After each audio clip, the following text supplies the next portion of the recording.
Voilà, bienvenue à toutes et à tous, que vous soyez sur place, au cabinet ou par Zoom, soyez les bienvenus.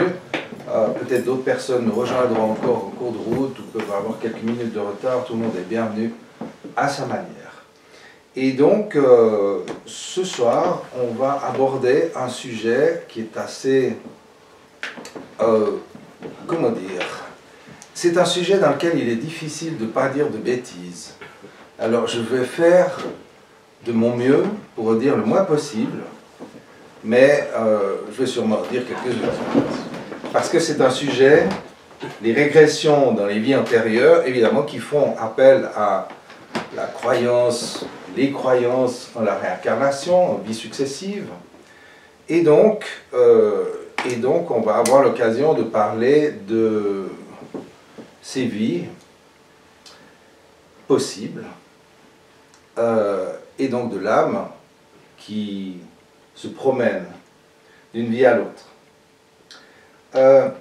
Pour commencer, j'aimerais attirer votre attention sur le fait que les mémoires qui sont stockées dans le subconscient, ou dans l'inconscient de manière générale, sont chargées en émotions. C'est les émotions qui viennent coller les souvenirs sur la pile, on peut dire. On a des milliards de souvenirs, c'est-à-dire de séquences de vie qui sont sans émotion et qui donc sont neutres. Ça ne sert à rien de se rappeler que j'ai été acheter du pain il y a 3 mois et demi, et puis il ne s'est rien passé de spécial. Par contre, si en allant acheter du pain, j'ai vu un accident, quelqu'un qui a perdu un bras, je vais m'en souvenir. Hein? Donc on a l'émotion, les 4 émotions négatives, dites négatives, les informations, je les rappelle souvent, je les rappelle encore une fois, c'est la peur, la colère, la tristesse et le dégoût. Ce sont les 4 émotions universelles qui nous donnent l'information d'une situation désagréable, donc potentiellement dangereuse ou à éviter. Et donc ces informations sont utilisées par le subconscient pour identifier, pour garder sous le coude, si on veut, ou sur la pile, les émotions, les souvenirs dont il est vraiment utile de se rappeler.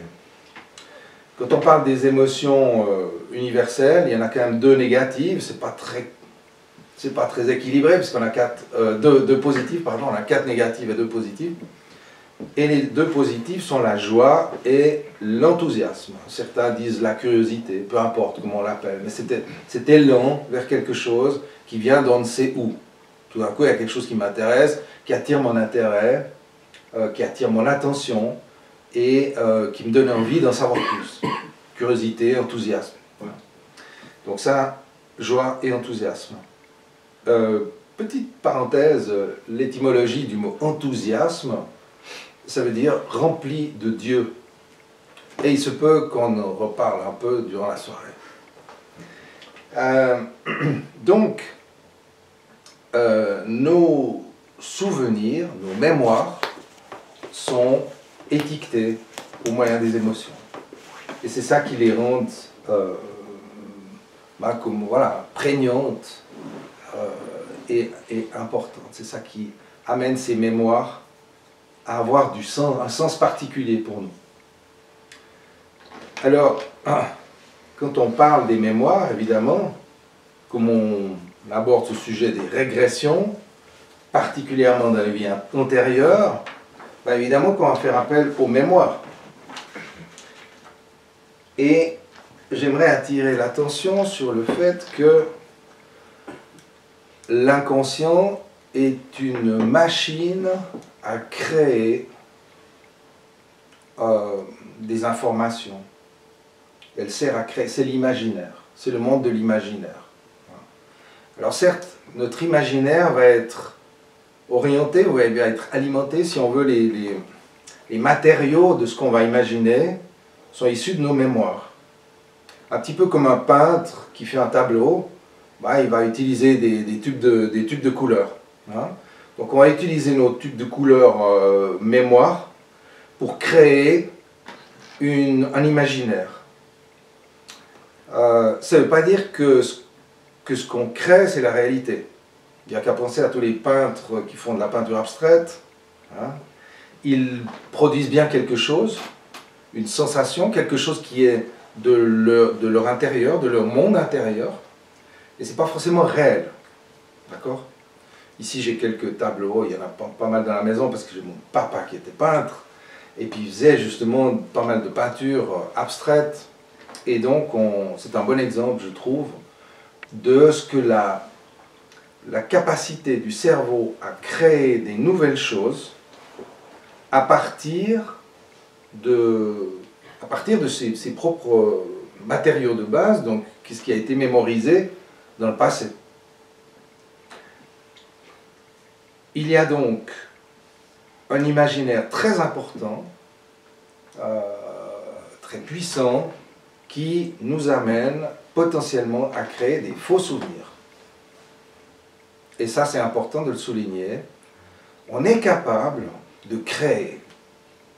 Bon, alors, on ne peut pas créer n'importe quoi. On crée toujours à partir des matériaux qu'on a en stock, donc à partir de nos mémoires, mais le subconscient, l'inconscient, est capable d'élucubrations très très complexes et nous amène parfois à imaginer des choses qui sont complètement farfelues. Et c'est bien que ce soit comme ça, parce qu'on a besoin pour pouvoir aller de l'avant, on a besoin de créer de la nouveauté. Et pour créer de la nouveauté, il faut avoir la liberté de produire des choses nouvelles. Et donc, la création imaginaire de l'inconscient est très très puissante et elle est très souvent présente dans les régressions, dans des vies passées. Mais on va voir, je vais vous proposer bien entendu ma vision. Ça ne veut pas dire que c'est la vérité, vous avez bien compris, vous en faites ce que vous voulez, des choux et des pâtés, comme disait ma maman, mais qu'il y a cette proposition que j'ai envie de vous faire, de partager avec vous ce soir, c'est de voir comment on peut mettre de la cohérence dans cette histoire des vies antérieures, et notamment d'aller, pourquoi c'est intéressant d'aller chercher dans des vies antérieures, surtout si on n'est pas très très sûr que ce soit des vrais souvenirs. On va voir ça. Et c'est vraiment important, pour commencer, je trouve, de bien prendre conscience du potentiel de notre inconscient à créer des nouvelles choses.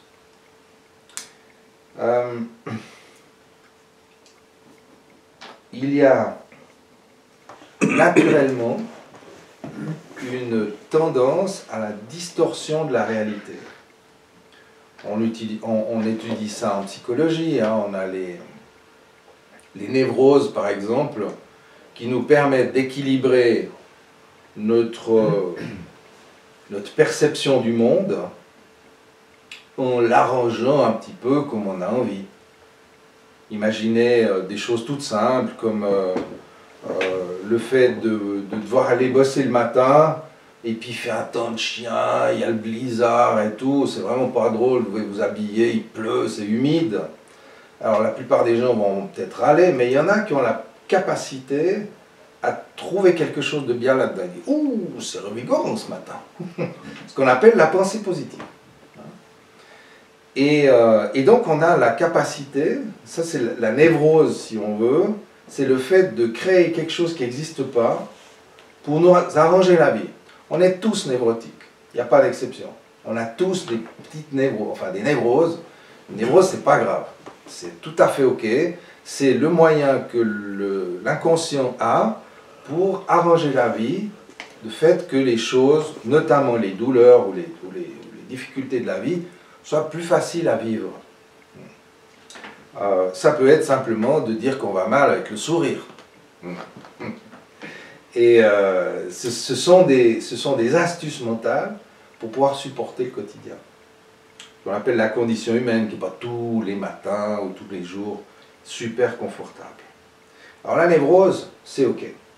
Après, il y a la psychose. Alors la psychose, c'est un peu plus grave, c'est-à-dire qu'on commence à imaginer des choses qui ne sont pas vraies du tout. C'est-à-dire qu'on va prendre ces fantasmes pour la réalité. Et à ce moment-là, effectivement, alors ça peut être issu de gros troubles, d'expériences traumatiques qui font qu'on va s'inventer des mondes. Vous avez sans doute eu écho de certaines histoires, comme des enfants qui sont traumatisés, qui sont battus, etc., puis qui s'inventent un monde, ils sont tout seuls, puis ils s'inventent un petit frère, ou donc ça, là on est dans quelque chose de beaucoup plus important, mais ce qui est intéressant de voir, c'est que ce genre de projection mentale, ce genre de création mentale, va être vraiment salutaire pour la personne qui va mal.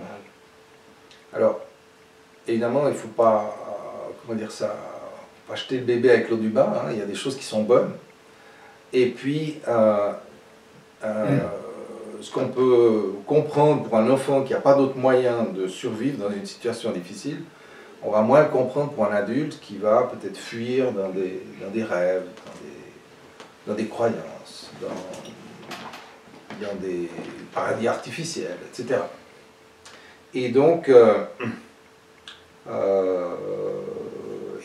le fait de devenir adulte est censé nous amener à être capable de supporter la vie telle qu'elle est. Encore une fois, on a toujours nos petites névroses, c'est-à-dire nos astuces mentales pour aborder la réalité avec plus de souplesse, on va dire, tout en restant les pieds sur terre.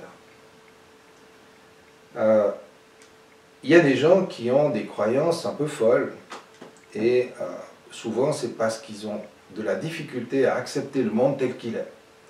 Le monde leur paraît laid, dur, triste, et donc ils vont se réfugier un peu dans les croyances, et ça peut donner des adhésions à des sectes, à des trucs comme ça, qui peuvent être bonnes pour un moment, hein, qui peuvent être, comment dire ça, qui peuvent être formatrices, mais aussi où on s'enferme dans une croyance. Quelle que soit la croyance, même si elle nous fait du bien, elle nous enferme. Dès le moment que je crois que quelque chose est vrai, eh bien je refuse le reste. Ça veut dire que je m'empêche de penser plus loin. Je m'empêche de me remettre en question. Et donc, à mon sens, ce qui va être vraiment intéressant, c'est de se laisser la capacité de se remettre en question tout le temps. Quand je dis tout le temps, c'est pas forcément à chaque minute, mais c'est tout au long de la vie, et de ne pas se laisser piéger par une croyance, quelle qu'elle soit. Donc, je vous en prie, si ma théorie ce soir vous plaît, n'y croyez pas trop. Gardez votre comment dire ça? Libre arbitre. Alors le libre arbitre, oui, bien sûr, le libre arbitre, on va en parler un peu plus loin, est-ce que ça existe vraiment? Ouais. Mais disons, gardez la responsabilité de vos croyances, c'est ça surtout. Hein. À mon avis, c'est ça. C'est plutôt en termes de responsabilité, en termes d'intégrité, on pourrait dire. Quand on parle de... Voilà, je ne vais pas m'étaler plus sous les psychoses qui amènent à carrément des hallucinations. Hein, des hallucinations. Alors, certes, on va pas... Vous n'allez probablement pas repartir d'ici avec beaucoup de réponses, mais peut-être avec un peu plus de questions. On ne va pas pouvoir prouver que Jeanne d'Arc entendait vraiment des voix, ou bien qu'elle hallucinait. Personne ne peut prouver ça. On parle des médiums, on dit les médiums, ben, si vous posez la question, je ne vais pas m'avancer pour les autres, mais disons, si vous posez la question à certains scientifiques, ils vont dire, mais les médiums sont des psychotiques. Et puis il y en a plein les hôpitaux psychiatriques. Et puis, si vous prenez la position de quelqu'un qui croit au monde parallèle, etc., il va dire non, pas du tout, au contraire, il est beaucoup plus dans la réalité que la réalité. Donc, on va voir tout au long de ce petit parcours ensemble que c'est pas si évident de s'y retrouver et qu'il y a quand même des trucs qui posent question. Notamment, il y a cette histoire des enfants prodiges.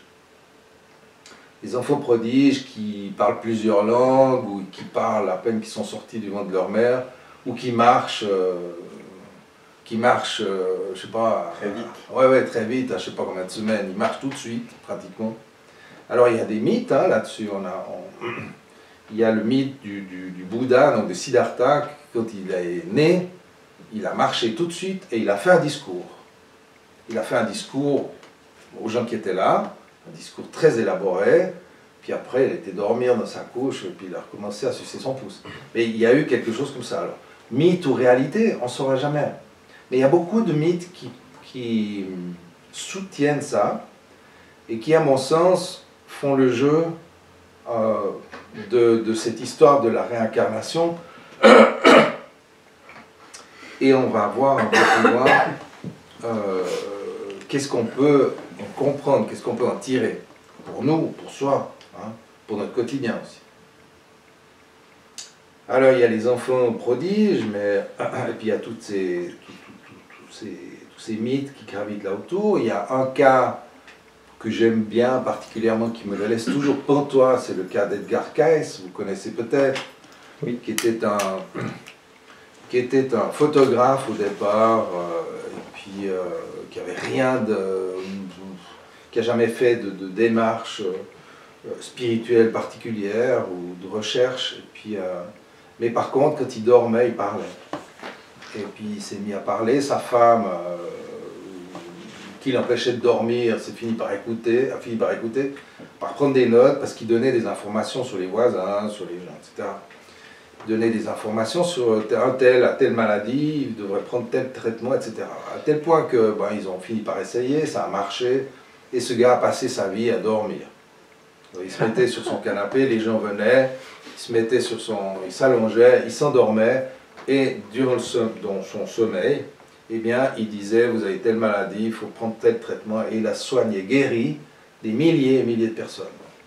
Dans l'histoire d'Edgar Cayce, à travers tous ces rêves, enfin voilà, ces perceptions qu'il a eues, il a donné beaucoup d'informations sur l'Égypte, sur l'Atlantide, sur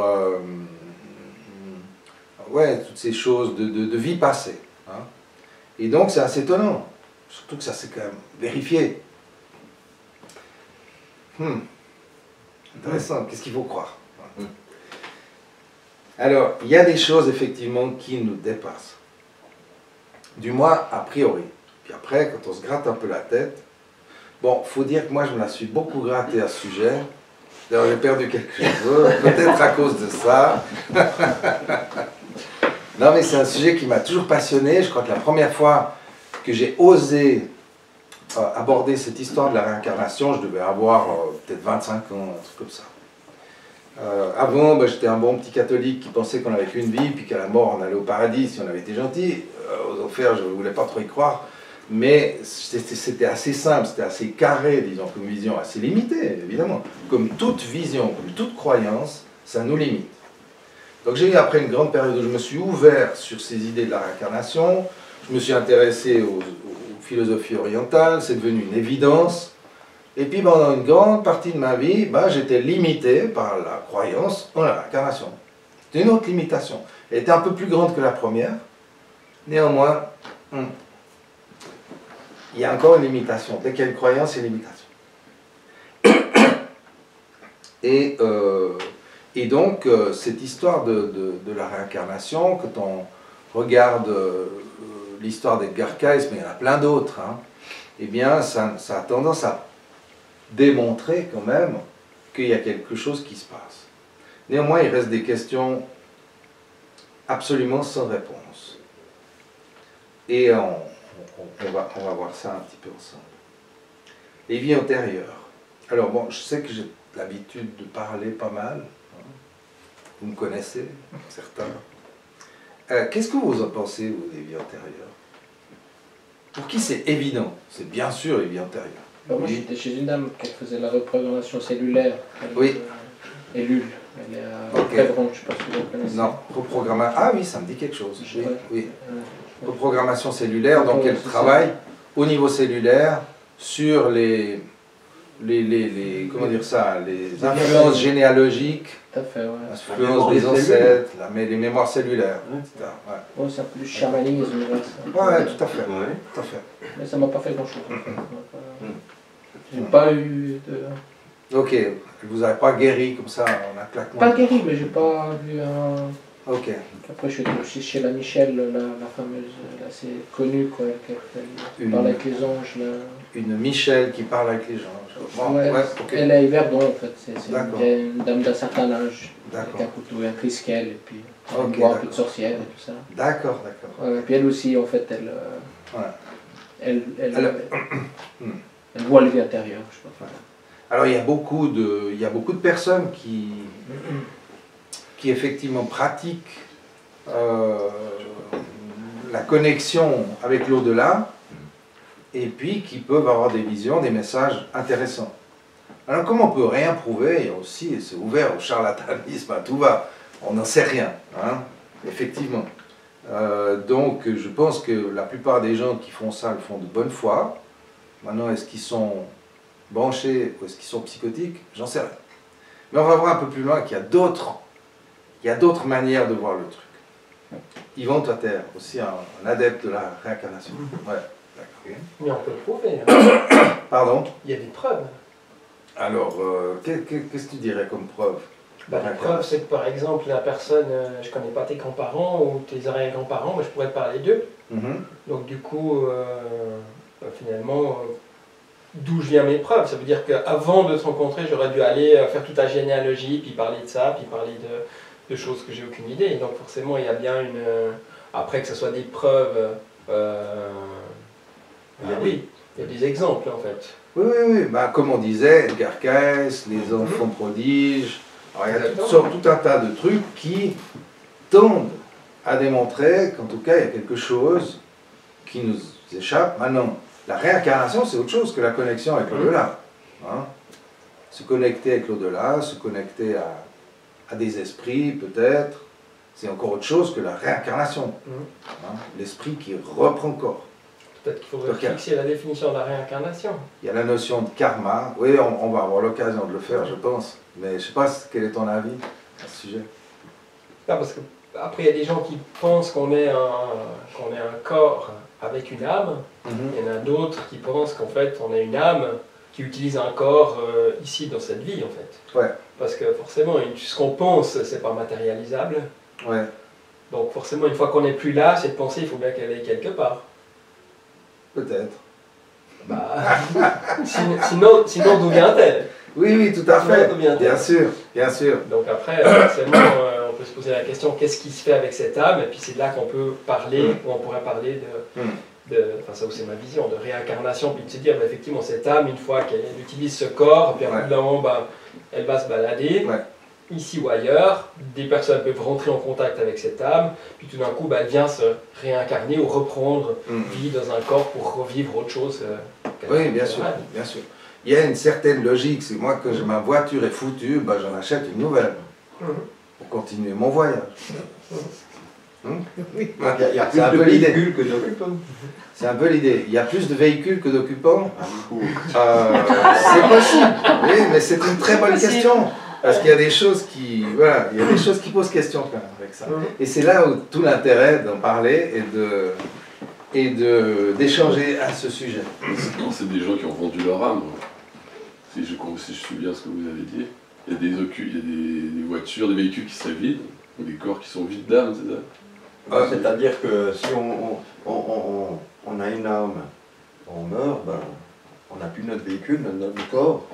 Et ben, on part et puis on se remet dans un autre véhicule. C'est ça. Bon, puis après le véhicule, il grandit, hein, mais...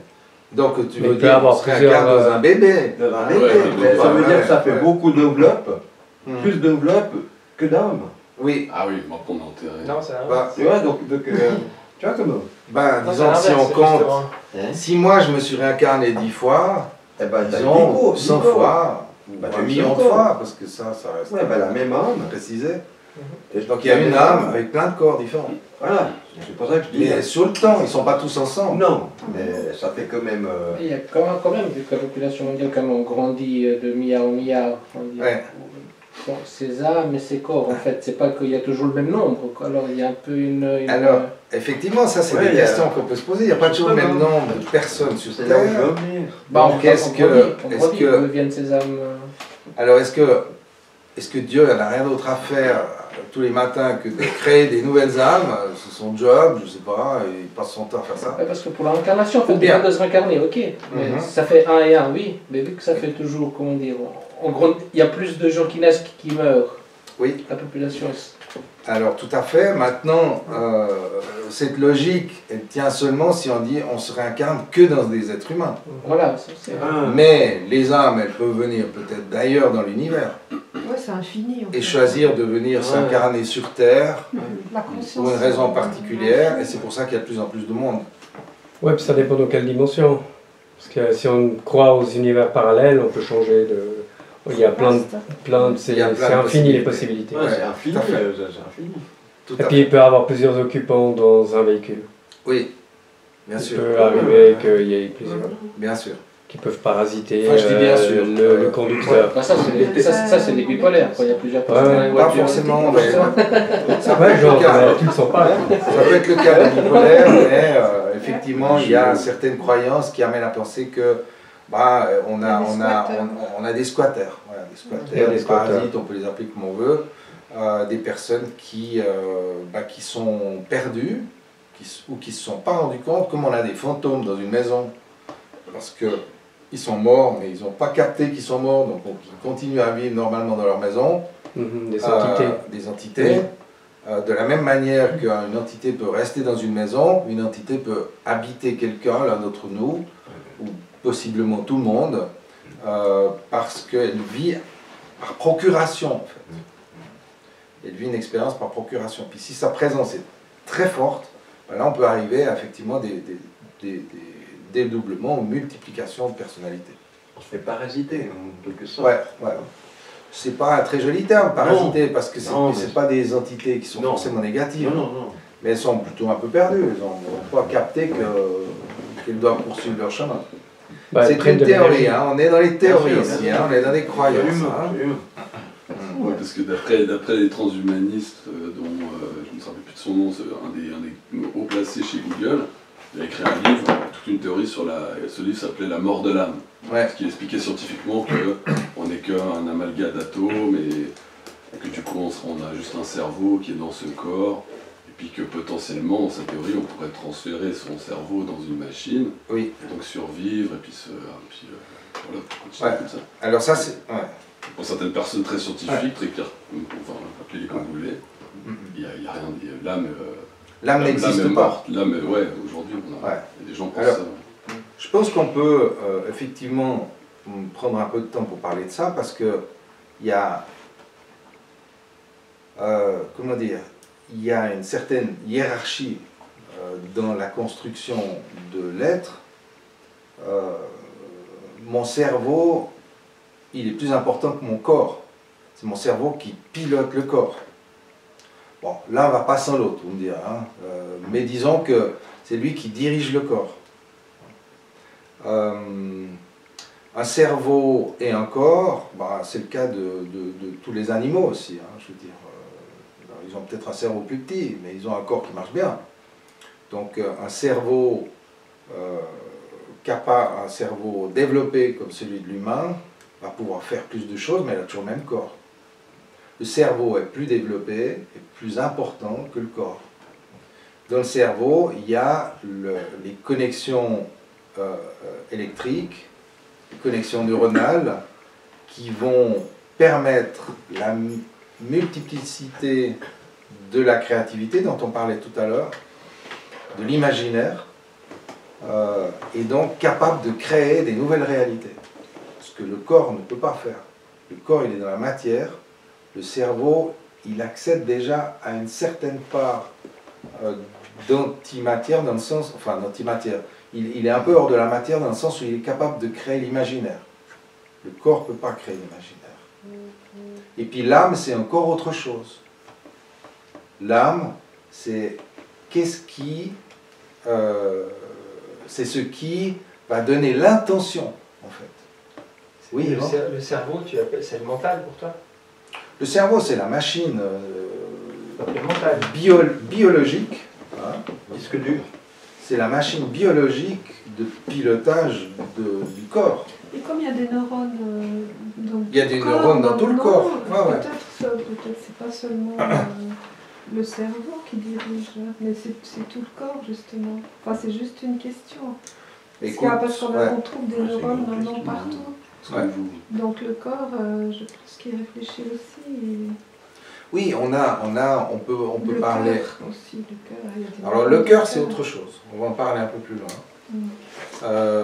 Parce qu'il y a une intelligence cérébrale et une intelligence du cœur.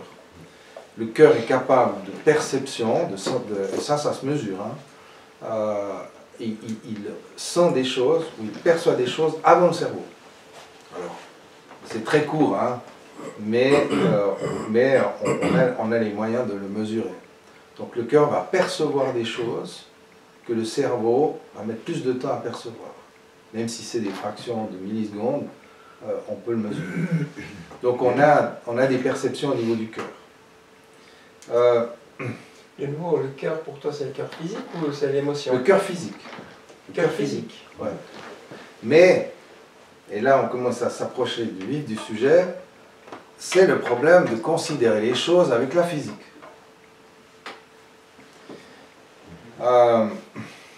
La physique utilise des outils, des instruments physiques eux aussi, en métal, en peu importe, avec qui sont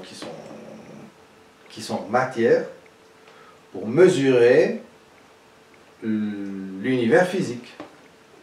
Mais ces outils ne sont pas capables de mesurer un autre univers qui potentiellement pourrait exister.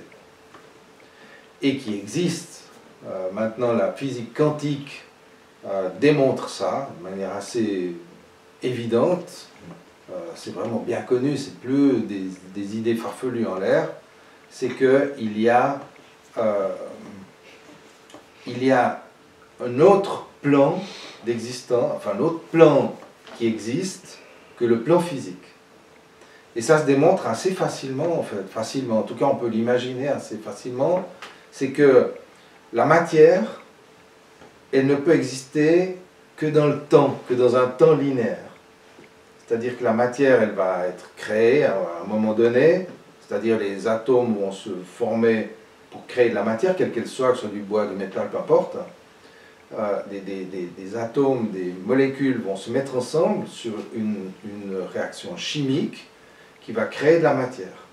Et cette matière, elle va être présente durant un certain temps jusqu'à ce que ces atomes, ces molécules se défacent. Donc la matière, elle est prise dans le temps. Et en plus, elle est prise dans l'espace. C'est-à-dire qu'elle occupe un espace dans un espace.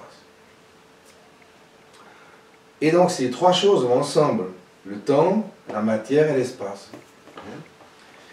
Et que là où ça commence à devenir très intéressant, c'est que Einstein a démontré la relativité du temps. Si le temps est relatif, la matière devient relative elle aussi. Et l'espace également se distord. Donc on entre dans une autre logique. Et puis j'aime bien, pour imaginer ça, parce que ça peut être un petit peu abstrait, mais imaginez comment le temps est relatif. J'avais vu un petit schéma une fois qui m'avait bien parlé. Si vous êtes dans un train, disons, et que dans ce train, il y a une valise qui tombe depuis le porte-bagages, qui tombe sur le sol. Quand vous êtes dans le train, vous voyez la valise qui se décroche du porte-bagages et qui met 1-2 secondes. Boum, elle est par terre. 2 secondes. D'accord? Elle tombe en verticale, comme ça. D'accord? Tandis que si vous êtes sur le quai, la valise, elle tombe, mais elle descend pas verticalement parce que le train avance. Et donc elle fait un trajet plus long pour tomber dans le même temps. Donc elle fait plus de distance dans le même temps. Hein? Et c'est ça qui est assez hallucinant, si on peut se l'imaginer. C'est que en 2 secondes, dans le train, elle fait 2 mètres, disons, et puis dans le même temps de 2 secondes, si on est sur le quai, ben, elle fait plus de distance. Elle fait peut-être 3 mètres ou 4 mètres. D'accord? Donc le temps n'est pas le même dans l'immobilité ou dans une certaine dimension que dans une dimension en mouvement. Et ça, c'est la base, en tout cas c'est comme ça que je l'avais un petit peu compris, c'est la base de la relativité d'Einstein, que si on dépasse la vitesse de la lumière, eh ben, on sort du temps. Ça, j'avais vu une vidéo d'un rabbin qui l'expliquait, en fait, la vitesse de l'air qui verse un café à 900 km/h dans la oui, d'accord. C'est intéressant. C'est intéressant d'avoir une petite idée à quoi se raccrocher, parce que sinon ça reste très très abstrait. Alors, s'il n'y a pas de temps, qu'il n'y a pas d'espace et qu'il n'y a pas de matière, qu'est-ce qui reste? Vibration. Vibration, exact. Et donc la physique quantique amène à poser la question du vide. Petite parenthèse aussi, dans les temps anciens, alors c'est pas contractuel, mais sauf erreur c'était les Grecs, il faudrait vérifier ça, mais en tout cas dans les temps anciens, le vide n'existait pas, ils appelaient ça, enfin ce qu'on appelle aujourd'hui le vide, ils l'appelaient le plénium. En fait, ils pensaient que c'était plein. C'est pas parce qu'on le voit pas que c'est vide. Ils pensaient que c'était plein de quelque chose. C'était plein de vide. Comme on dit, c'est un peu idiot, mais c'est ça, c'était plein de vide. Et les théories quantiques actuelles démontrent effectivement que le vide est vibratoire. Donc les théories quantiques. Et qu'ils sont remplis de vibrations. Et que c'est cette vibration qui relie toutes les choses. C'est plein de vie. C'est plein de vie. Alors, bon, il n'y a qu'un pas pour dire que c'est rempli d'amour, parce que ça serait rempli finalement de quoi? De tout, de l'essence, de ce qu'on appelle le tout, Dieu, la source, peu importe le mot qu'on y met. Moi, je parle souvent de Dieu parce que c'est ma culture, mais peu importe le mot, vous voyez bien ce que je veux dire, Dieu, c'est pas un personnage avec une barbe, c'est la vibration qui émane dans l'univers, qui émane, qui est, en fait. Hein, elle émane même pas, elle fait rien. Hein. Elle est, il n'y a pas quelque chose, elle est. Et donc, cette vibration est à travers tout. Et là, on est vraiment au niveau très, très... l'infiniment petit. Hein. C'est plus petit que l'atome, c'est plus petit que... Et ça se propage dans tout l'univers. Donc, l'infiniment petit qui rejoint l'infiniment grand, avec cette vibration. Qu'est-ce qu'on fout là, franchement? Au milieu de ce bazar. On vit. On célèbre la vie. Alors oui, on célèbre la vie, c'est bien. C'est vraiment notre expérience humaine. Hein. Qu'est-ce que l'expérience humaine? Qu'est-ce que l'expérience de la matière, finalement? Qu'est-ce que l'expérience de la matière? Et quand on parle... on est en train de s'approcher du sujet, parce qu'on parle de réincarnation, de régression dans des vies antérieures. Ça veut dire qu'on parle de l'âme. C'est pas mon corps qui... Mon corps, il est mortel, ça on l'a bien compris. Avec le corps mortel, il y a le cerveau, il va se défaire aussi. Le cerveau, il est fait de matière. Hein. Le cerveau, il meurt. Hein. Le cerveau, il s'arrête. Donc qu'est-ce qui reste? Ce qu'on peut appeler l'esprit, l'âme. Hein. C'est-à-dire ce qui met en mouvement. L'âme, ça vient de anima. Ce qui anime. C'est ça le fondamental. Hein. Donc ce qui anime le cerveau et le corps, c'est l'âme. C'est ce qui nous donne de l'intention, c'est ce qui nous donne de cette volonté d'être vivant. C'est probablement aussi ce qui anime les arbres à pousser, et les oiseaux à voler, et les poissons à nager, enfin, vous voyez ce que je veux dire.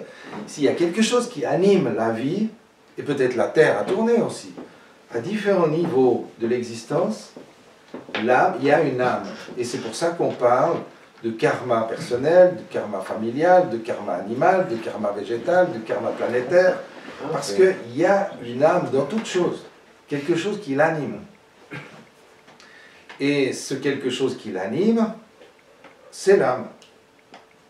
Et potentiellement, quand on parle pensez que c'est ce qu'on appelle le chi? Oui, dans d'autres cultures, dans d'autres traditions. Alors je connais pas assez. On va voir un petit peu plus loin. Ah, ça, je sais. Moi, c'est l'énergie. Je vais. Le chi, c'est l'énergie. Je chi, pense que le chi, c'est plutôt le. L'énergie C'est concentrée. plutôt la vibration du plénium, justement. Le vide. Ouais. Ouais. Ok. Je pense que Si c'est plutôt on ça. arrive à concentrer. Ah oui, oui, oui. C'est pour ça qu'il y en a qui arrivent à. Je sais pas. Les arts martiaux Voilà. utilisent ça, Ils concentration concentrent du chi. voilà. Ouais. Puis faire des choses extraordinaires. Même pousser quelqu'un sans toucher. Oui, tout à fait. Voilà, donc, Comme dans Matrix. presque. Oui, mais c'est pas pour rien qu'on a toutes ces images. Hein. Oui. Alors, vous verrez que. Enfin, j'espère que d'arriver à vous éclairer encore un peu là-dessus. Je ne sais pas très bien comment m'y prendre, parce que c'est un drôle de sujet quand même. Hein. Mais c'est un sujet super intéressant. On va parler d'hypnose dans un petit moment, parce qu'il y a quand même un lien avec ça, hein, bien sûr. Mais ça me paraît important de voir aussi quelles sont les possibilités finalement spirituelles. Le parcours de l'âme, c'est quoi? Donc c'est comme si l'âme, c'était un peu un autre étage. On pourrait dire le vrai moi, ou le pilote du véhicule que je suis en tant qu'identité maintenant, et que quand je meurs, eh ben, le pilote il sort et puis peut-être qu'il fait une pause, il va boire un café, je ne sais pas, et puis après il reprend un autre véhicule pour poursuivre son voyage.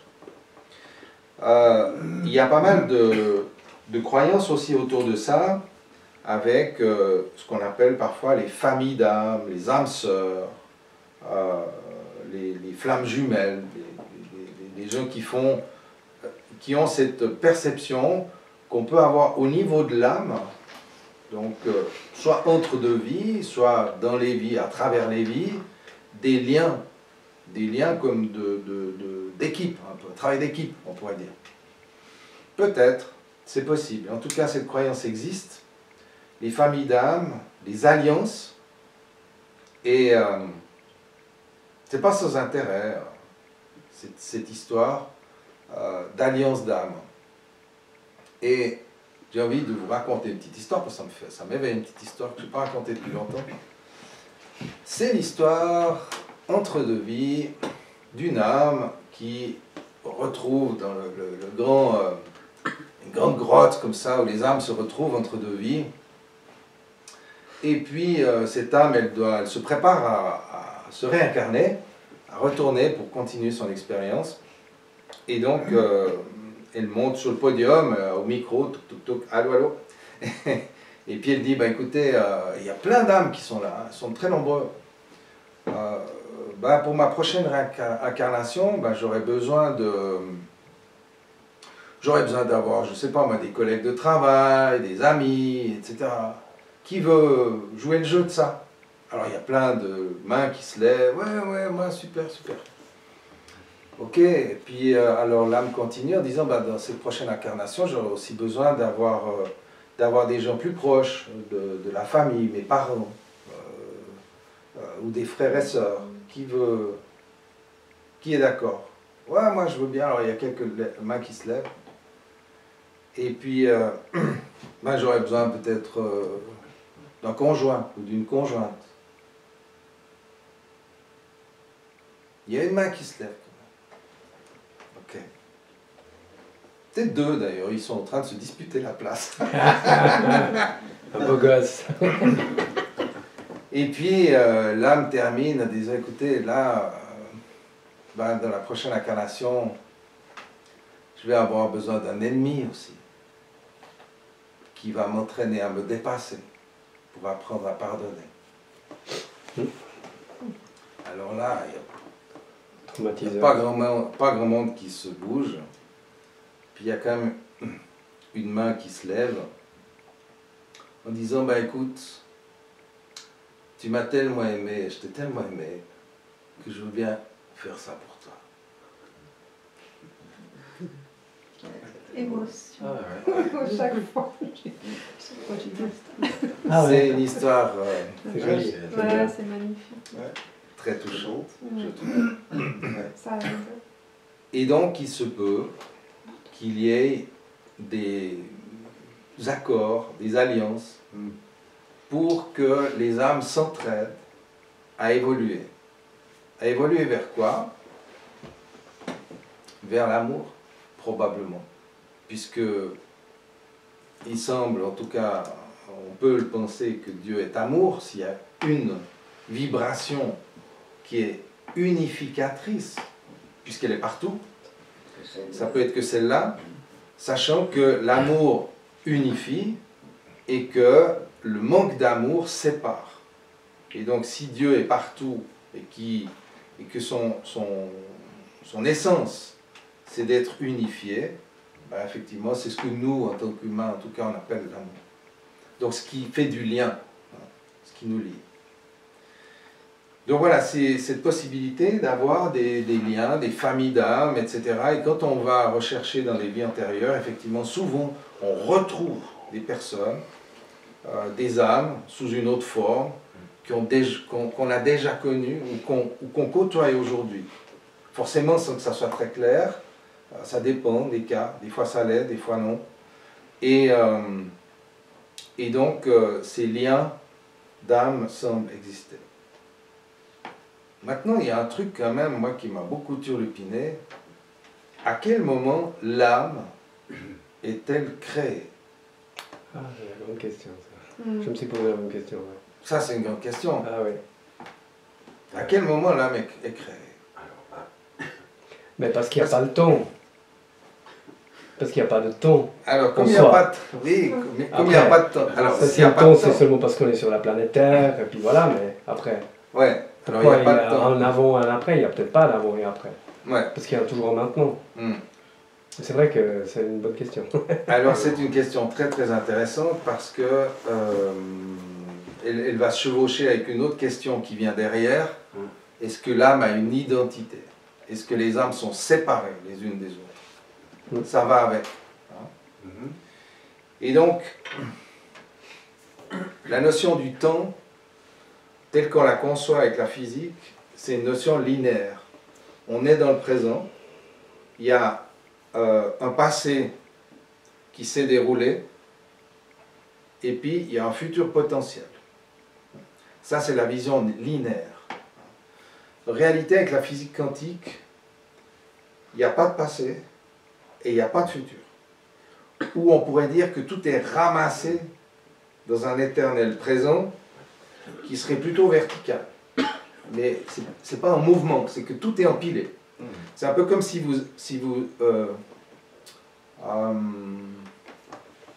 un petit peu comme je sais pas, l'épicier qui fait ses tickets, il peut les étaler, mais ça prend beaucoup de place, ou alors il les empile sur un clou. Hein, il les accroche comme ça, les uns après les autres. Comme si tous les tickets étaient au même moment. Je pense que c'est futur et passé. Ouais. Alors, il y a un truc qui est très, très extraordinaire et qu'on va utiliser en hypnose, c'est que si on peut aller dans le passé, si le temps n'existe pas, et qu'on peut aller dans le passé rechercher des informations, on peut aussi aller dans le futur chercher des informations. Où est le problème? Mais le futur, il n'est pas figé. Et le passé non plus. Quand vous changez quelque chose dans le présent, vous changez votre futur, mais vous changez aussi votre passé. Ah, ça c'est quantique. Ouais. Ouais, mais tout est... Hein? Si tu changes ton présent, tu changes ton passé. C'est d'ailleurs la base de la thérapie et de l'hypnose en particulier. On changeait quelque chose dans le présent, on changeait une perception, une vision, on change le passé. C'est comme si on le réécrit. Le passé. On refait le film. Pardon? On refait le film. On refait le film, on la rend, le passé change. Alors, les cartésiens vont dire non, non, le passé il est écrit, il est comme ça, il est comme ça. Mais les quantiques, hein, eh bien, vont voir les choses différemment, et il y a une espèce de flux vibratoire entre les temps qui font que tous les temps sont mélangés. Comme les temps sont mélangés, les espaces sont mélangés. Et comme les espaces sont mélangés, la matière est mélangée. Donc tout est possible tout le temps.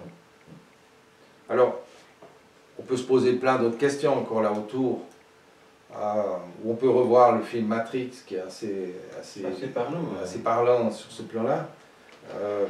Il y a d'ailleurs dans Matrix, je ne sais plus dans quel numéro, je crois dans le 3, il y a un moment donné où le héros arrive vers Dieu, en fait. Hein.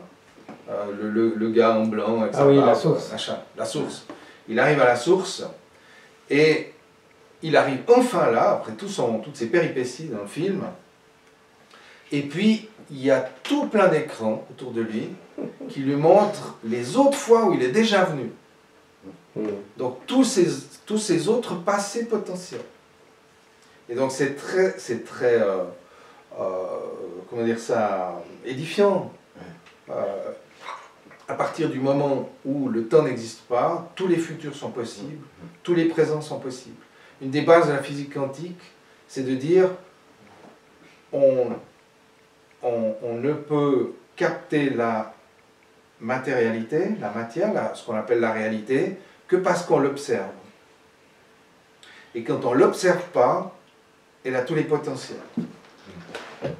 D'ailleurs, il y avait Einstein avec, je ne sais plus, Bohr, je crois, son adversaire, si je ne me trompe pas de nom, où il faisait une grillade dans le jardin, et puis il regardait la lune, et puis tu avais Bohr qui lui disait, mais quand le nuage passe devant la lune, est-ce que la lune existe encore? Donc on est vraiment dans le quantique. Et Einstein n'a jamais voulu admettre cette idée. D'ailleurs, il est décédé en disant Dieu ne joue pas au dé, hein, il ne fait pas les choses par hasard. Et puis en fait, la physique quantique démontre ça, qu'effectivement, Dieu joue au dé, enfin on pourrait dire, c'est-à-dire que tout est mélangé. Tout est mélangé. Alors tout est mélangé, c'est intéressant, c'est parce que nous, on s'accroche à la réalité qui est la nôtre, et on peut le comprendre puisqu'on est dedans, donc on s'accroche à cette réalité, et on essaie de percevoir le tout, l'univers, à partir de cette réalité. Donc on est accroché à ça. On est en réalité accroché à son identité. Alors, on est accroché à son identité physique, et pas que, mais l'identité physique est importante. Je veux dire, si je perds un bras, je ne serais pas très content. Son identité physique, mais quand on meurt, on va s'accrocher à son identité spirituelle. C'est-à-dire mon âme, le vrai moi. Hein? D'ailleurs, l'histoire de croire au vrai moi, ou au vrai soi, l'histoire de se projeter comme un être spirituel qui a un corps, qui utilise un corps comme un véhicule, c'est une idée intéressante, hein, et qui est même souvent, comment dire, qui a toute sa valeur, mais qui a aussi un piège, c'est de ne pas considérer suffisamment le corps. On va dire, mais moi je suis un pur esprit, de toute façon mon corps je m'en fous. Ouais. Et puis il est là que pour un moment, ça n'a pas grande importance. Donc, je pense qu'on peut peut-être allier les choses, comme la physique quantique nous le propose, ou nous le suggère, c'est de réunir les choses. Réunir les choses. Et au final, par rapport à toutes ces pensées, ce qui m'apparaît peut-être comme une hypothèse intéressante, c'est de dire, ok, mon identité terrestre, humaine, elle est accrochée à ce corps, en bien ou en mal, peu importe, hein, mais elle est accrochée à ce corps, je m'identifie à ça, ça c'est moi. Et puis après, il y a une identité spirituelle. Bon, entre deux, il y a le cerveau qui sert un peu de connexion avec son imaginaire. En dessus, il y a une identité spirituelle à laquelle je m'accroche encore. C'est-à-dire que si je meurs, je vais encore être accroché à cette identité spirituelle. C'est-à-dire que je vais continuer à être séparé des autres âmes. C'est comme un autre plan, si on veut. Mais je ne suis pas encore dans le tout. Parce que je suis encore identifié. Je suis encore accroché à cette âme. Et quelque part, il y a quelques grands sages qui nous l'ont montré, c'est vraiment, à un moment donné, on est peut-être, c'est une hypothèse, on est peut-être invité à se dissoudre, à dissoudre toute identité, donc y compris celle de l'âme, pour disparaître en réalité en tant qu'identité, en tant qu'âme, et se fondre dans le tout, c'est-à-dire rejoindre la vibration cosmique, on va dire. Alors c'est l'amour, c'est le mot qu'on utilise, mais on pourrait l'appeler un papa, c'est égal. Mais c'est vraiment cette vibration qui remplit l'espace, qui remplit l'univers. J'espère que je casse pas trop les pieds avec ça. C'est difficile à cerner. Hein. La réincarnation, on peut se réincarner qu'en être humain ou aussi en végétal, en animal? Alors là, il y a toutes les théories. Il y a des théories qui disent qu'on se réincarne qu'en être humain, il y en a qu'on se réincarne en animaux, en végétal. Et moi, j'ai même entendu l'histoire d'un gars qui était resté 300 ans dans un poteau télégraphique. Bon. Donc, c'est ouvert à toute croyance. Alors, celle qui vous séduit, prenez-la. Si le gars, je sais pas, il s'était peut-être fait une vie comme télégraphe, comme à faire du morse en Alaska, et puis il est mort, je sais pas, j'en sais rien. Peu importe, après il y a toutes sortes de théories. Hein. Il y a des théories liées à la réincarnation qui sont évidemment liées au monde parallèle, donc à des univers parallèles. Il y a des théories qui sont reliées aux extraterrestres, c'est-à-dire aux vies sur d'autres planètes. Tout est possible, mais ça ne change pas le fond du problème. Le fond du problème, c'est est-on accroché à notre âme? Pour moi, c'est ça. Est-ce que quand on meurt et qu'on se retrouve en tant qu'âme, est-ce qu'on est encore une identité? Est-ce qu'on est encore accroché à son identité? Même si l'histoire était très jolie tout à l'heure, c'est une histoire que j'aime beaucoup, hein, cette histoire de l'âme qui cherche des partenaires. C'est des identités. Ils ne sont pas encore, ils sont pas dissous dans le flot cosmique de l'amour. Hein. Donc ils sont encore accrochés. Ils ont un chemin à faire. Et pour moi, la réincarnation, s'il y en a une, alors ça c'est ma croyance, c'est qu'elle correspond à un niveau de conscience qui n'est pas la conscience. La conscience, c'est plus haut. La conscience, c'est Dieu. Et donc, en tant qu'être humain, on va mourir, se retrouver en âme qui flotte quelque part, des histoires entre deux vies, qui se réincarnent, etc., qui fait des alliances. Bon, c'est toujours une identité. Puis à un moment, c'est comme si on s'entraînait à perdre son identité humaine pour finalement être assez entraîné au lâcher-prise pour perdre son identité d'âme et à ce moment-là se fondre dans la conscience. Ça, c'est un peu ma proposition. C'est un peu comme ça que je vois les choses. Ce qui fait que on est en fonction de notre parcours, on va entraîner notre faculté à lâcher l'identité pour rejoindre la source. En fait, les gens que je suis voir, en fait, disent que la pire réincarnation, en fait, si on était un roi avant, en fait, c'est un peu comme la bourse, après on a des vies de... pas bien encore, ils me disaient toujours, ouais, t'as pas été un roi. Ouais. Parce que ça signifie que si on était un roi, en fait, après on a une vie... On le paye. On le paye, exactement. Mais bon, moi je me paye aussi, on me dit, je ne suis pas un roi, mais... Il y a la notion de karma qui est aussi beaucoup remplie de croyances, à mon sens, qui sont liées à l'ego spirituel. On a un ego personnel, hein, moi j'ai un ego assez suffisant pour donner des cafés hypnose en tout cas, mais donc on a un ego qui est des fois utile, qui des fois prend trop de place, peu importe. On a un ego personnel, humain. Mais on peut avoir un ego spirituel. Et quand on va chercher dans des vies antérieures, quand on remonte dans des vies antérieures, il est assez rare qu'on se retrouve paysan à pousser une charrue. Généralement, on est un roi, on est un chevalier, on est un héros, ou on est une vie, ou on est un sacrifié, par exemple une sorcière brûlée sur un bûcher, etc. On est rarement le petit paysan qui allume la mèche pour brûler la sorcière. C'est assez rare ça. Hein. Ça peut arriver encore, parce que là il y a la notion de bourreau qui peut être intéressante. Mais tout ça pour dire que quand on remonte dans des vies antérieures, on trouve souvent des trucs assez importants. Et pour moi, il y a deux raisons à ça. La première raison, c'est ce avec quoi j'ai commencé tout à l'heure, c'est que les souvenirs qui sont sur la pile, c'est des souvenirs qui sont chargés en émotions. Donc on ne va pas se rappeler d'une vie, ou pas facilement se rappeler d'une vie où il ne s'est rien passé de spécial, on a été heureux, on a eu des enfants, et puis on a fait de la fondue, et puis c'était sympa, et puis voilà, parce que ce n'est pas chargé en émotions. Donc on va se rappeler plutôt des trucs un petit peu forts.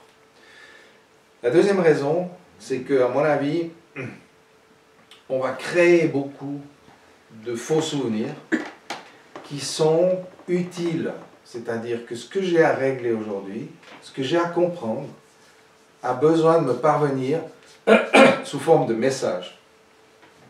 Et ce message va être une sorte de métaphore personnelle. Et donc, je vais me rappeler que j'ai été un roi, ou, je ne sais rien, ou un viking, ou peu importe. Parce que ça a du sens.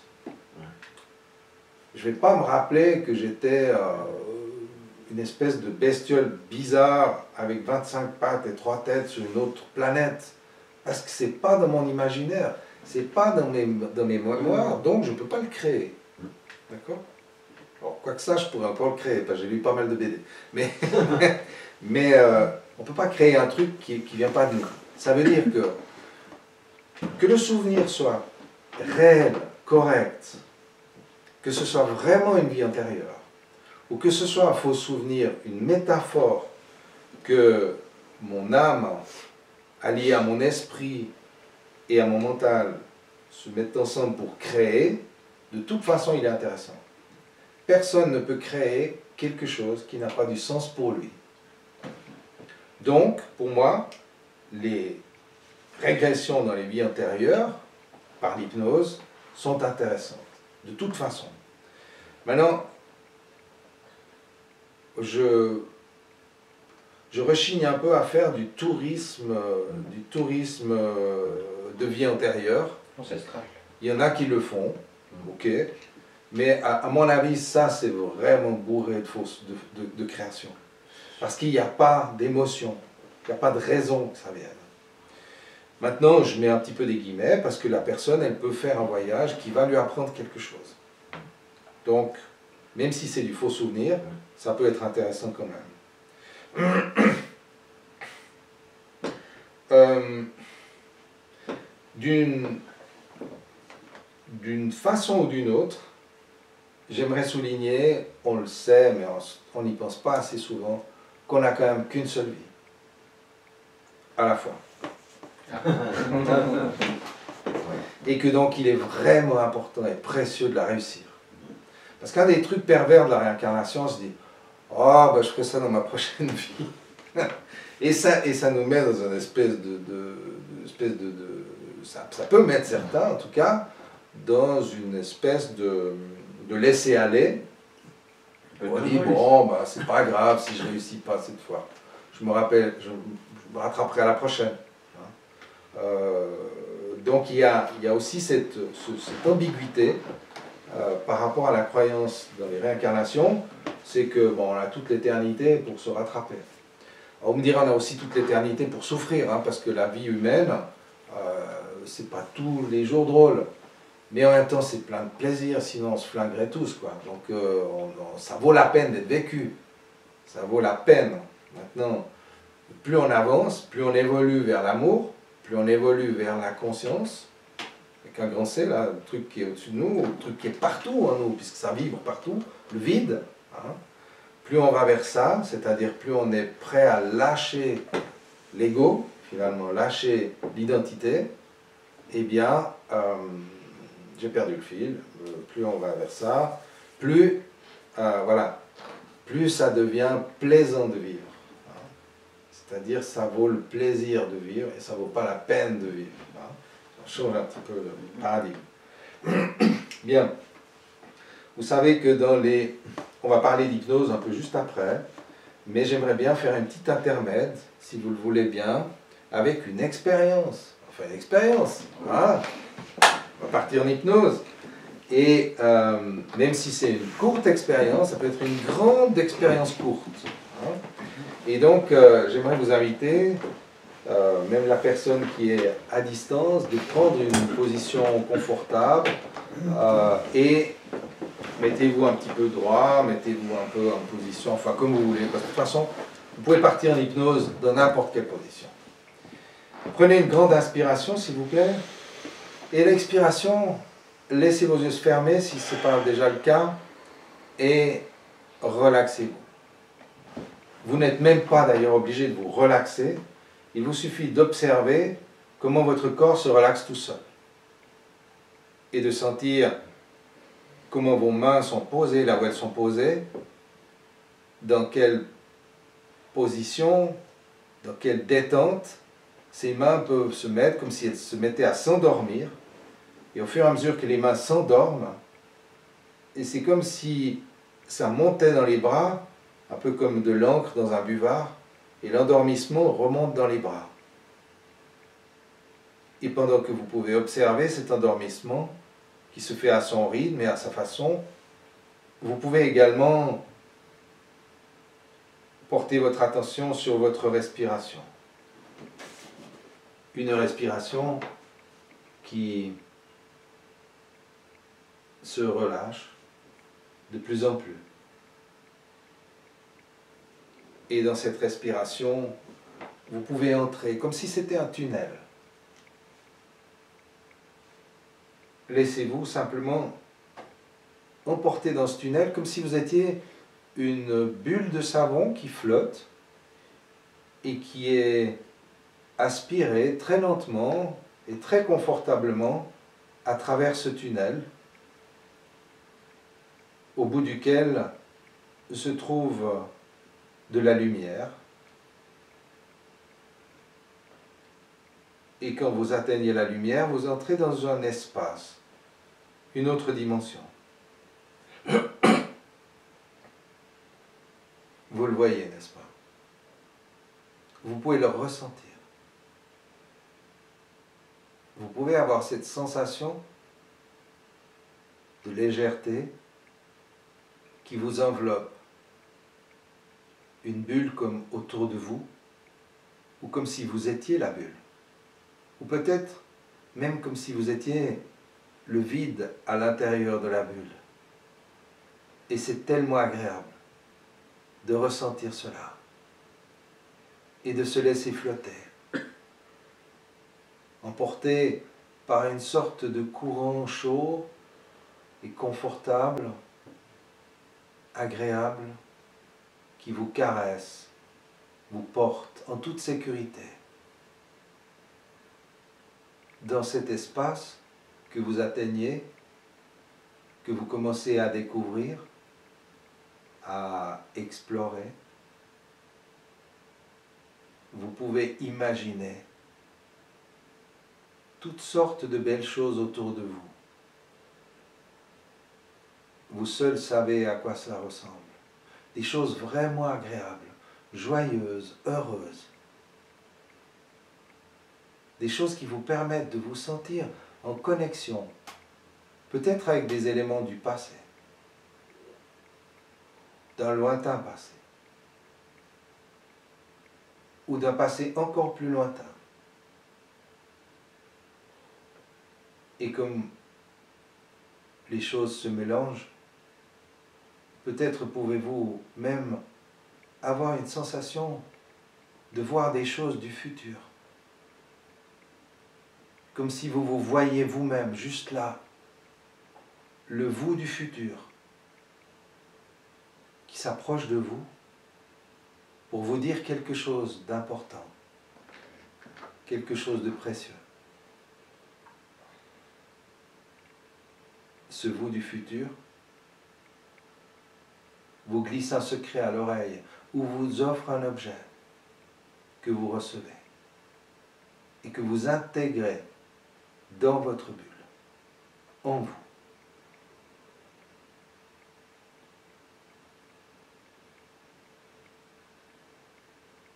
Et les choses autour de vous continuent à être très très agréables, peut-être plus lumineuses ou plus intenses.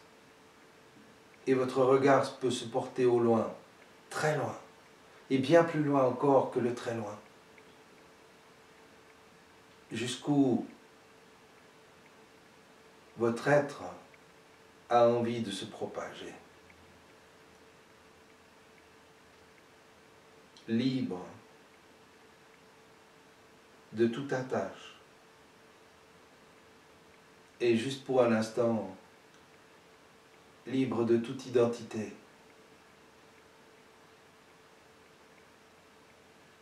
Vous commencez à palpiter à la fréquence du vide.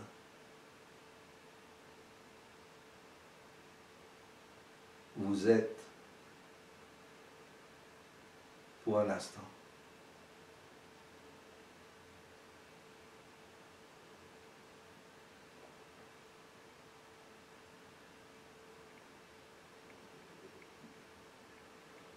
Et cette sensation peut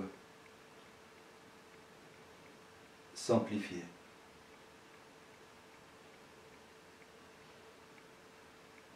Et s'installer profondément en vous. Et lorsque la bulle, lorsque vous êtes à nouveau aspiré dans le canal, dans le tunnel, pour revenir peu à peu, ici et maintenant,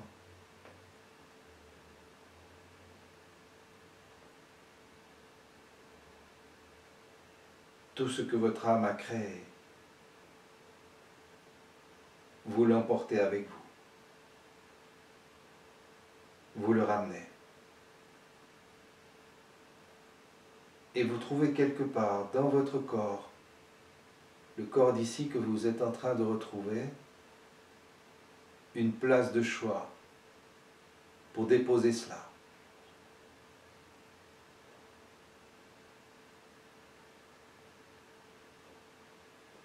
Et vous faites exactement ce qu'il y a à faire pour que cela s'enracine en vous et fleurisse dans les heures, les jours et tout l'avenir qui est déjà présent.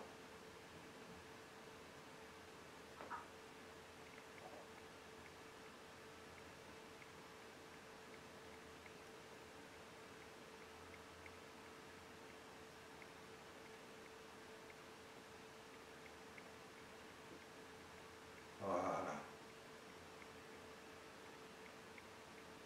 Très bien. Les petits mouvements du corps, de la tête, alors que vous revenez dans le corps, amplifiez encore toutes ces sensations et les ancrez en vous. Chacun à son rythme et à sa manière. Vous revenez ici et maintenant.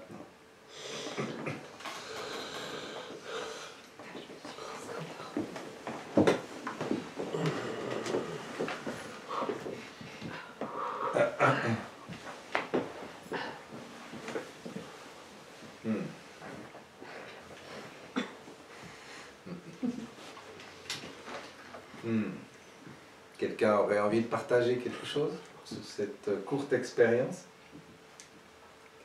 C'est donc quand on dit les choses, on donne plusieurs informations en fait, comme dans la bulle.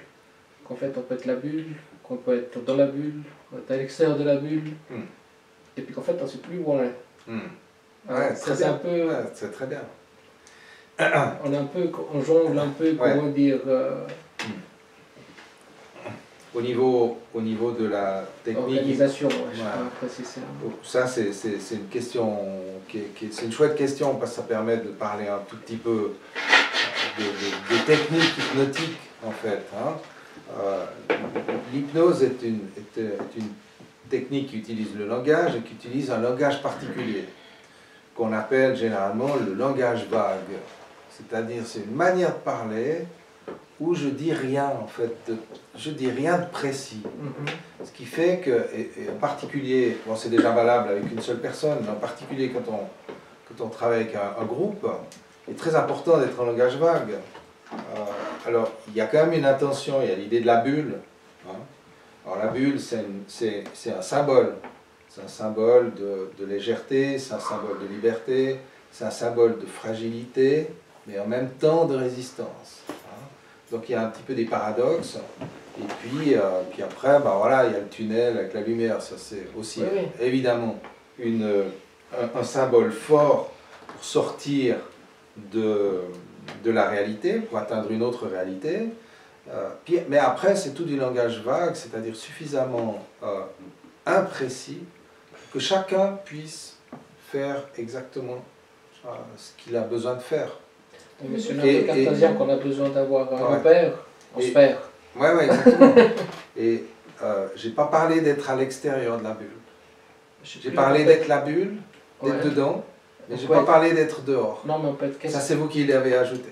Non, mais qu'on peut être, qu'est-ce qu'on était... Ah, qu'on peut être l'ensemble. Ouais. Non, la légèreté qui était dehors de la bulle, on peut être l'extérieur. Ouais. Alors, il y a toutes ces interprétations personnelles que chacun va vivre à sa manière. Et ça, c'est vraiment... Moi, j'étais sur une paroi, en fait, sur une montagne. Ok. Impossible d'avoir un truc plat, ça veut dire quoi, ça? Je suis sortie du tunnel. Ouais. Je voulais marcher dans un endroit magnifique, en campagne. Ouais. Mais non, j'étais pas en campagne. J'étais sur une paroi. Et puis après, je flottais dans la bulle. Mais c'était difficile pour moi d'être à plat. D'accord, ok. J'ai pas aimé. Parce que ça faisait un peu peur. C'était une grande montagne. D'accord, ouais. Alors, ce qui est intéressant, c'est bien que tu dises ça. Ça s'est imposé à moi. Je ne pouvais pas choisir.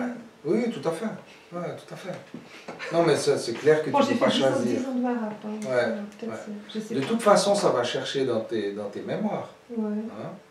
Hein, pour construire la métaphore qui est bien pour toi. Par contre, ce qui est peut-être, c'est une hypothèse, je ne veux pas faire de projection, mais le fait que tu te sois retrouvé dans un vide qui t'a fait peur, c'est assez marquant que quand on sort, quand on va rejoindre un petit peu l'infini, c'est vertigineux. Et ça peut foutre les boules. Hein. C'est d'ailleurs une des raisons pour lesquelles on a peur de mourir. Hein. On a peur de lâcher le corps. C'est vertigineux de l'autre côté. On ne sait pas ce qu'il y a, mais on sent que ça va être quelque chose de très vaste. Le corps nous permet d'être accrochés à la terre. Le corps nous relie à la terre. Hein. La terre, c'est la mère du corps. Elle tient le corps. Ça, c'est la gravité. La gravité qui fait ça. Hein. Si vous allez sur la Lune, vous êtes vachement moins accroché à la Lune, hein, parce qu'il y a moins de gravité, d'attraction. Et donc l'attraction terrestre nous sécurise. Dès le moment qu'on meurt et qu'on sort du corps, on tombe en fait. On tombe vers le haut, on tombe dans l'espace. C'est pas qu'on s'envole au terme matériel du terme, c'est qu'on rentre dans l'espace. Et c'est vertigineux. Faut t'entraîner. Moi, j'étais bien dans la bulle. Après. Oui, bah, tu es dans ta bulle, tu es tranquille, tu regardes depuis dehors, c'est cool. Hein. Ouais, c'est cool. Ok. Bien, qu'est-ce que je voulais dire d'important encore? Alors, au niveau des... On a parlé déjà de pas mal de choses, puis on va arriver gentiment au bout de ce qu'a fait Hypnose, mais au niveau des mémoires cellulaires, on en a parlé un petit peu, les mémoires transgénérationnelles, les mémoires de nos aïeux peuvent passer au niveau cellulaire, et donc au niveau cellulaire, on a ce qu'on appelle les mémoires qui vont créer des tensions, des crispations dans le corps. Hein. Et donc on peut hériter quelque part d'informations qui ont été, de choses qui ont été vécues par nos aïeux. C'est du moins une théorie.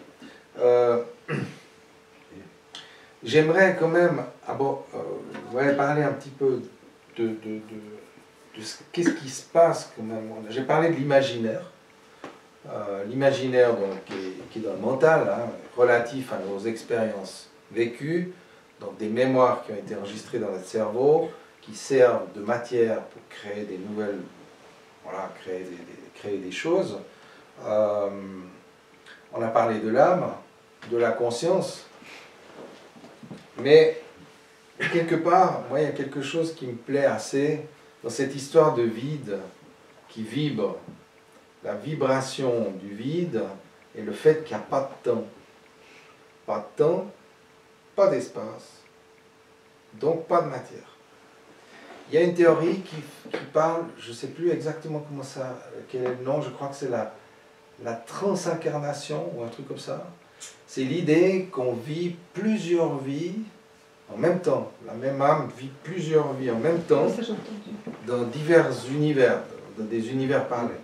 Hein? Donc c'est aussi une autre manière d'imaginer l'inimaginable, d'imaginer comment c'est en dehors. Mais finalement, c'est un petit peu comme si la conscience, que j'appelle Dieu, moi perso, si la conscience, elle est, c'est la seule âme qui existe. Il n'y a qu'une âme. Il n'y a pas des âmes. Nous ne sommes pas des âmes séparées. Nous sommes des expressions différentes de la même âme. Donc des points de vue. C'est même pas des petits bouts, parce que, enfin ça peut être des petits bouts, c'est une autre manière de le voir. Mais si c'est des petits bouts, ils sont séparés. C'est comme la main, les doigts de la main. Oui, il y a une main, et puis les doigts, c'est les expressions. Non, je suis pas d'accord. Les rayons du soleil, le soleil avec les rayons. Mais un rayon, tu peux l'identifier, chaque rayon. Donc il y a un truc comme ça. Alors, mais je suis d'accord, effectivement. Il y a le soleil brille, ça donne des rayons. Hein. On pourrait dire Dieu aime, ça donne des âmes. C'est joli comme idée, pourquoi pas, hein. Mais c'est des âmes qu'on peut identifier. Donc elles viennent toutes de la même source, finalement, si on compare au soleil, c'est intéressant, je n'avais jamais pensé à ça. Mais au final, quel est le sens de ça? Pourquoi Dieu viendrait se faire chier dans des âmes humaines à souffrir? Et pour évoluer. Pour évoluer? Parce que Dieu, il a besoin d'évoluer. L'univers est en constante évolution. Alors l'univers, c'est autre chose. L'univers, c'est la matière. Oui, mais la matière, elle est vibration aussi. Oui, et bien on sûr, rejoint Dieu. bien sûr. Donc, tout est en évolution. Absolument. Enfin, personnellement, moi, je le vois comme ça. C'est-à-dire que c'est un mouvement. C'est une vibration, donc il y a un mouvement. Mais c'est une vibration, parce que s'il y a un mouvement, il y a de l'espace. En fait, elle se nourrit de toutes nos expériences. Comme un apprentissage. Elle se nourrit de toutes les expériences humaines pour évoluer. Dans quel but? Ouais, je vois l'idée. Dans quel but? C'est l'évolution, c'est l'enrichissement. Oui, c'est ouais, dans quel but? Dans quel but? Pourquoi Dieu aurait-il... Ouais, c'est la réponse. Pourquoi Dieu aurait-il besoin d'évoluer? Ça, c'est la question fondamentale. Est-ce que Dieu existe? Pourquoi Dieu... Bon, est-ce que Dieu existe? Mais disons, je ne parle pas d'un personnage là. Hein. Pourquoi la vibration qui remplit le vide, ce qu'on appelle parfois l'amour, ce qui est partout, cette espèce de truc qui est partout, pourquoi aurait-il besoin d'évoluer? Donc pourquoi aurait-il besoin de créer? Sinon il se meurt. Parce qu'il est intelligent, il est créatif. Alors, il n'a pas d'opposé. Il crée des expériences. Il n'a pas d'opposé, c'est ça. Il n'a pas d'opposé. C'est ça la question. Ouais. Ça, et puis il crée des oppositions à l'intérieur de lui pour exister, enfin pour vivre, faire la fête quoi. Merde. C'est beau la vie. Non mais c'est pour nourrir l'intelligence. Le tout quoi. Et pourquoi il aurait besoin de se nourrir puisqu'il est, hein. Donc il y a effectivement ce que tu viens de dire. Il y a vraiment, ça me fait penser à un des bouquins qui m'a le plus marqué, je pense. C'est la conversation avec Dieu d'un gars qui s'appelle Neil Donald Walsh. Ah oui, oui. Ouais. Et qui dit, alors ça cette phrase m'a toujours marqué, donc je suis sûr de la lire juste. En l'absence de ce qui n'est pas, ce qui est n'est pas. C'est un peu compliqué, je vous la refais. En l'absence de ce qui n'est pas, ce qui est n'est pas. Autrement dit, en l'absence d'un non-Dieu, Dieu n'est pas. Ce qui est, c'est Dieu. S'il est tout seul, il n'a pas de vis-à-vis, il n'est pas. Il ne peut pas être. Enfin, il est, mais il n'en a pas conscience. Et donc, c'est peut-être l'origine, le Big Bang. Dieu explose, comme le soleil, tu dis, les rayons.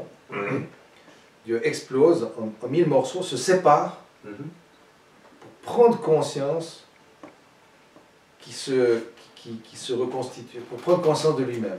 En fait. Bon, là, on est quand même de la métaphysique un petit peu, puis on n'aura jamais la preuve de ça, mais c'est une théorie une hypothèse, ou disons une approche, une conception mentale du phénomène divin qui est assez, voilà, qui peut être assez parlante. Parce qu'il y a, quelle est la raison de tout ça? Alors nous, on a une raison d'être parce qu'on est né, on va mourir, et puis qu'on va peut-être se réincarner, parce qu'on croit à l'âme, et puis tout ce qu'on a vu semble démontrer qu'il y a quand même ce qui anime ne meurt pas. Donc quand le corps meurt, ce qui m'anime, mon âme, entre dans un autre espace, dans une autre dimension,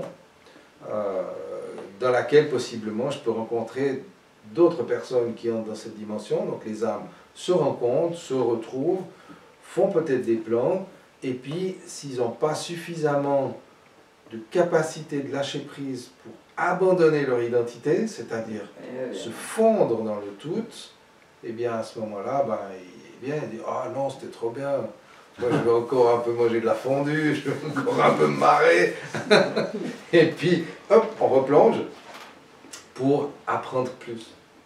Donc toutes ces idées que j'avais envie de partager avec vous ce soir, elles sont complémentaires. Il n'y a pas, moi je n'ai pas trouvé une vérité en tout cas. Des questions, oui, et peut-être une vision un peu globale des différentes questions que je peux me poser pour me situer paisiblement. En fait, c'est ça le truc. Est-ce que je suis en paix avec mes croyances, avec ma croyance? Est-ce que c'est une croyance qui me limite?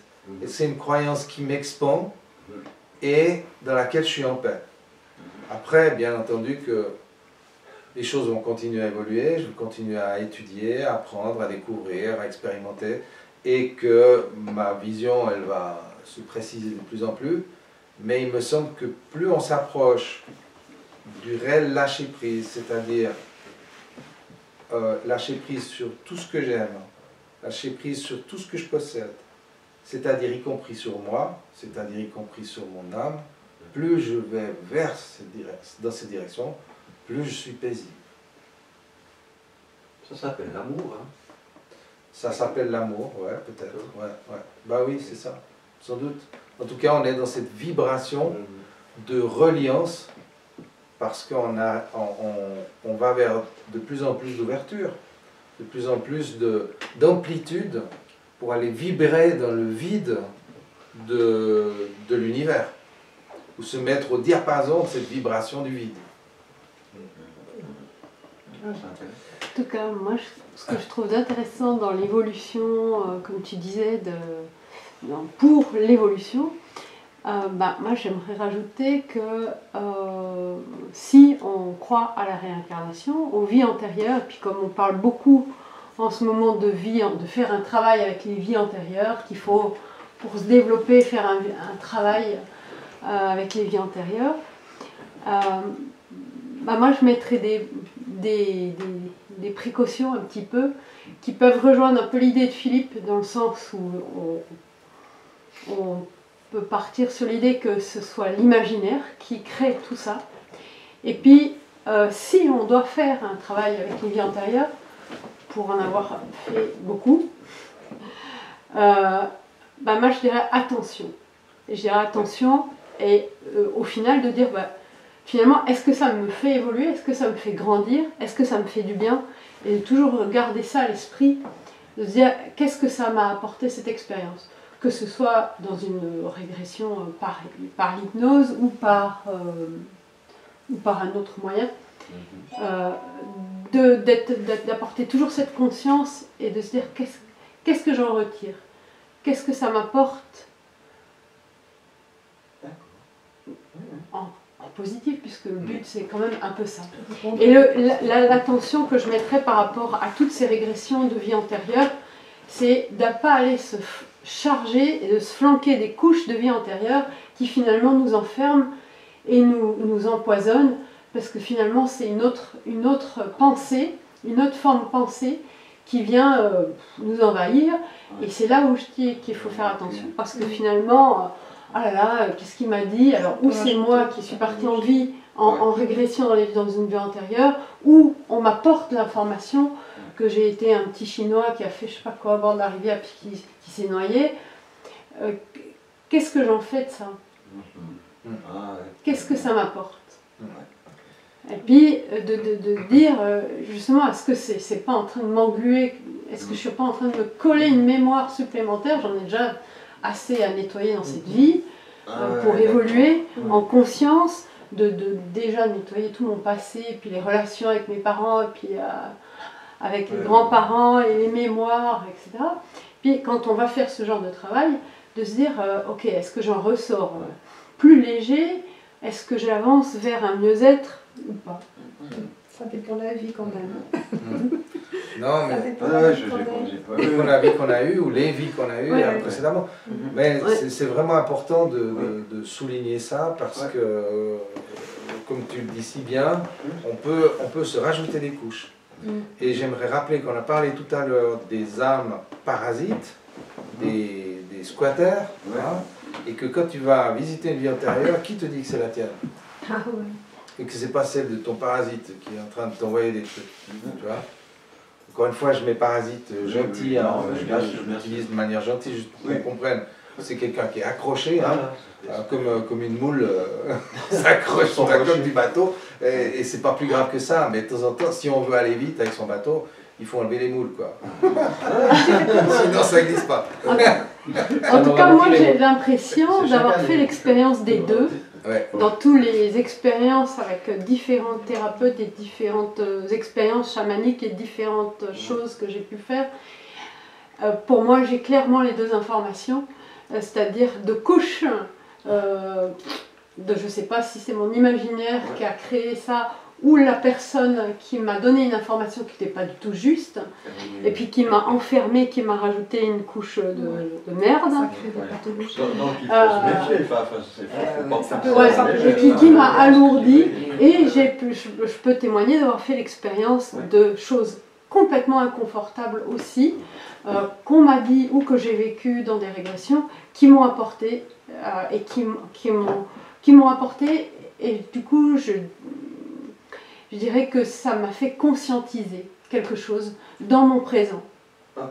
Dans mon présent, soit lié à mon passé, mais qui m'a permis de conscientiser une problématique et qui m'a permis du coup de transcender et de dépasser.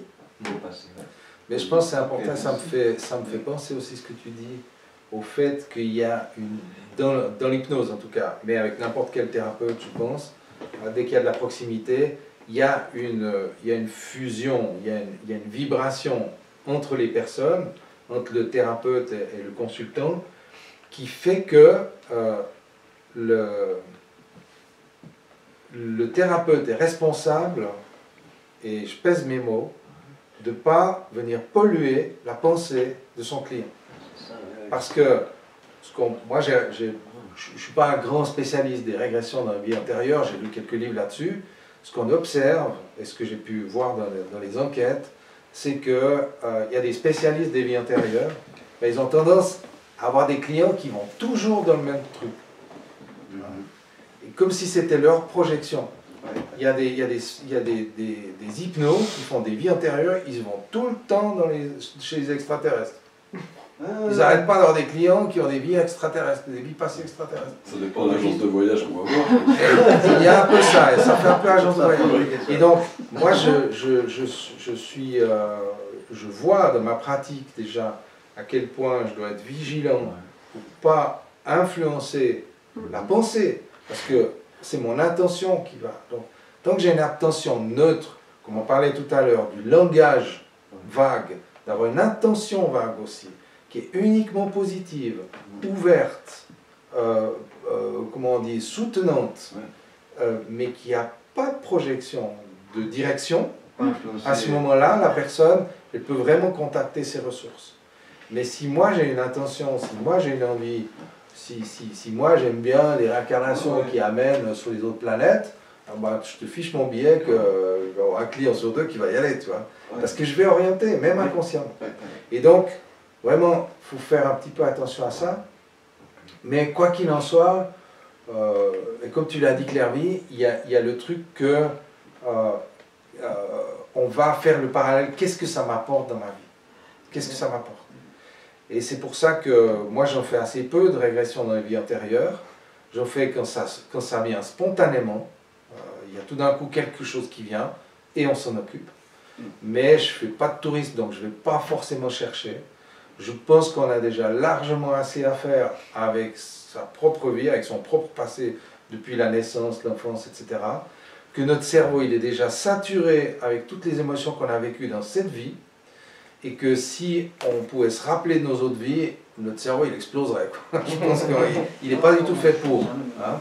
Par contre, si on fait appel à des énergies qui ont peut-être pu avoir lieu dans le passé, pourquoi ne pas faire appel à des énergies qui vont avoir lieu dans le futur, comme je vous l'ai proposé dans ce tout petit voyage. Hein. On distord le temps et on va chercher les énergies bénéfiques n'importe où, on s'en fout. Derrière, devant, à gauche, à droite, en haut, en bas, c'est égal. Ce qu'on veut, c'est chercher de l'énergie. Et je terminerai peut-être avec une dernière question que je vous pose, et je n'ai pas la réponse. Et si toutes ces mémoires, tous ces souvenirs venaient pas simplement de notre simple faculté naturelle de nous connecter à la mémoire générale cosmique? Et qu'en fait, peut-être qu'on a des réincarnations, peut-être pas. Peut-être qu'on est sur un chemin linéaire, peut-être pas. Peut-être qu'on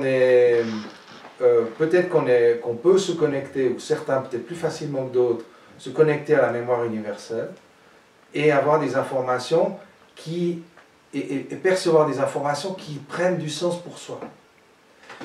Si on compte le nombre de personnes qui en régression ont été Cléopâtre ou Jeanne d'Arc, ils ont été des milliers, des dizaines de milliers. C'est juste pas possible, quoi. Donc, par contre, se connecter à l'égrégore de Jeanne d'Arc, parce que ça me fait du bien, ça me donne la force dont j'ai besoin pour traverser ce que j'ai à traverser aujourd'hui, ça, oui, je pense que c'est bien. Donc, je crois qu'il n'y a pas de vérité. Il y a plusieurs vérités qui viennent se compléter, en tout cas plusieurs possibilités qui viennent se compléter, qui donnent du sens, quoi qu'il en soit, aux régressions hypnotiques dans les vies antérieures, et j'ai aussi envie de dire aux projections hypnotiques dans les vies postérieures, dans les vies futures. Et je rappelle un petit truc sur lequel on a déjà bavardé lors d'autres cafés hypnose. L'hypnose est une thérapie brève, en ce sens qu'elle va, d'une part, régler le passé, régler des troubles du passé, nettoyer, guérir, soigner, rétablir, mais d'autre part, elle va projeter un nouveau futur. Créer, générer, identifier, amplifier, etc. Et donc, on a ces deux trucs qui, finalement, reviennent à mélanger les temps, comme on le disait tout à l'heure. Il n'y a pas de passé, il n'y a pas de futur, tout est en même temps. Et quand on se permet la liberté d'entrer en hypnose, on rentre dans cet espace où tous les temps sont possibles. D'ailleurs, un des symptômes typiques de l'état hypnotique, c'est de perdre la notion du temps, de perdre la notion de l'espace et de la matière. On ne sent plus son corps, on ne sait plus où on est, et on est hors du temps. On est comme dans un rêve, sauf qu'on n'est pas endormi. Et donc, dans cet espace-là, on peut réunir toutes les choses, et l'important, c'est de trouver les ressources dont on a besoin pour aller bien. Et sur ce, je vous souhaite un joyeux Noël. Merci, pareil. Pour les gens qui sont ici, présents, eh bien, on va pouvoir continuer à bavarder, à boire un petit coup, et partager quelque chose. Très intéressant. C'est un plaisir, un plaisir. Et puis pour la personne qui est, il y a juste une personne sur Zoom, eh bien, on la salue bien bas. On va voilà, la saluer et lui souhaiter tout de bon. Bonne soirée. Voilà, bonne soirée à vous. Claire qui est à l'autre bout de la ligne. Et puis voilà, je crois que j'en ai dit déjà largement assez, donc on ne va pas étaler plus, on a dépassé un petit peu le temps. Je vois qu'il y a un message.